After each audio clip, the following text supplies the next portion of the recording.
Okay, today on the bench, got a toy that was made by Masudaya in Japan back in 1958.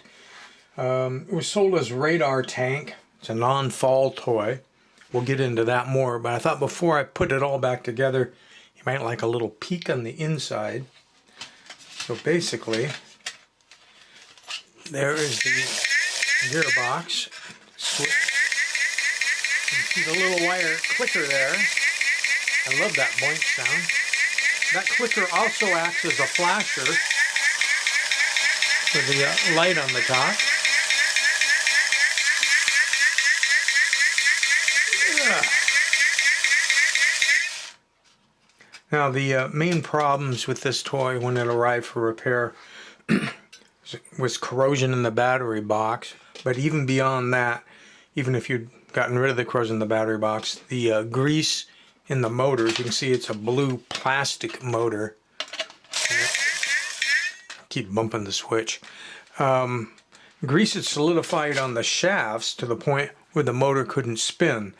So in order to fix that, of course, I had to remove the whole gearbox from the toy, remove this metal clamp, get the motor out, lube the motor, move the motor shaft forward and backward while I'm rotating it to eventually break that grease down and get some real light grade oil in there till it's spinning freely. And because it is a plastic shell, I was able to make a small opening, which I don't believe would show up. No, there's no way the camera's going to show it. Made a small opening where I could spray cleaner into the brushes and lube the brushes up. I'm going to see. I don't know if I can put this thing together with the batteries in it because it's going to want to keep turning on. Of course, I don't really know that is a problem that if it turns on. Other than that's why don't we just take the batteries out? 2 C-cell batteries. So you can see I shined up those contacts. But the ones way down inside, they were totally corroded. It was a little bit more difficult to get down in there to clean those up. And I'm going to try to interweave these side pieces here while trying to stay somewhat on camera.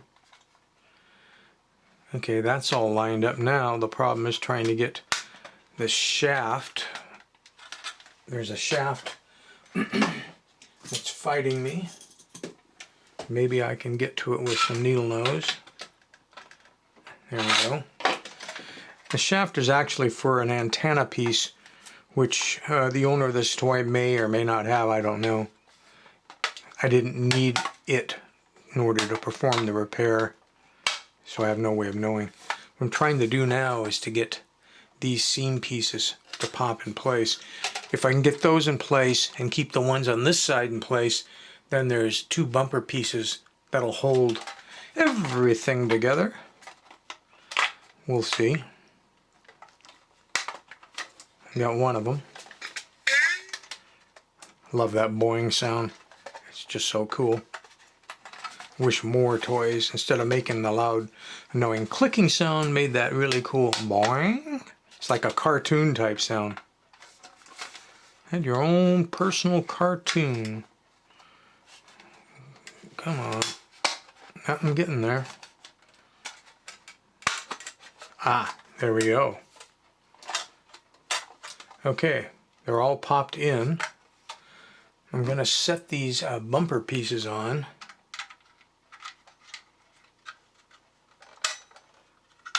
I don't really want to bend the tabs on the bumper pieces yet, just in case if I broke some wire loose or something while I was handling it here, trying to get it together.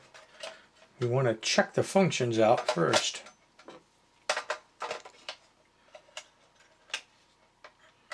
There we go. Ah, yes. So I have showed bumping non-fall toys before. I have even showed how to build your own non-fall toys. But basically what you have is this wheel is free turning. It doesn't drive. This wheel drives the vehicle forward, and this one normally won't be touching the surface because of these two floating pieces. If it's on a level surface, it would drive forward. But as soon as one of these or both of them drop off a surface, then this wheel can grab and it'll kick the thing to spin around and hopefully not fall. Let's find out. I don't think my table here is big enough. I think we may have to put this thing together and then experiment further with that. But that's how non-fall works. Let's spread these enough that we don't have to worry about them falling off on their own. I do like to run the toys for a while after having done a motor repair, just in case there's some other problem going on there. There. Like I say, I don't know that I can actually demo this thing here on this little bench, but we're going to try. We're going to try our best.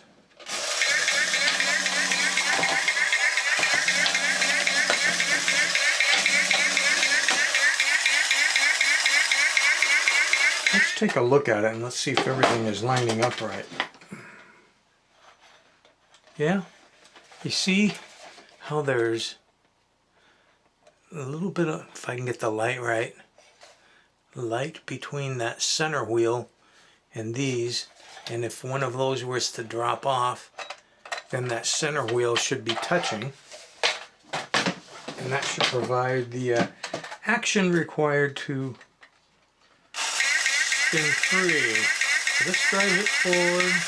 This one's going to try to kick it to the right. I think it would work. I don't think it's going to work in here. Let's just hope that it does work. Because there really isn't any adjustment for the design of the toy. I know in the ones that I 3D print made, and this one feels about like it. See how light the front end is? They put the batteries back here behind the rear wheels because you want the front end real light. You want it just barely floating, and that could be part of the reason why this may or may not have enough friction to grab. Also, if these tires get really old and hard, it's kind of hard for them to get enough friction to initially grab and do their job.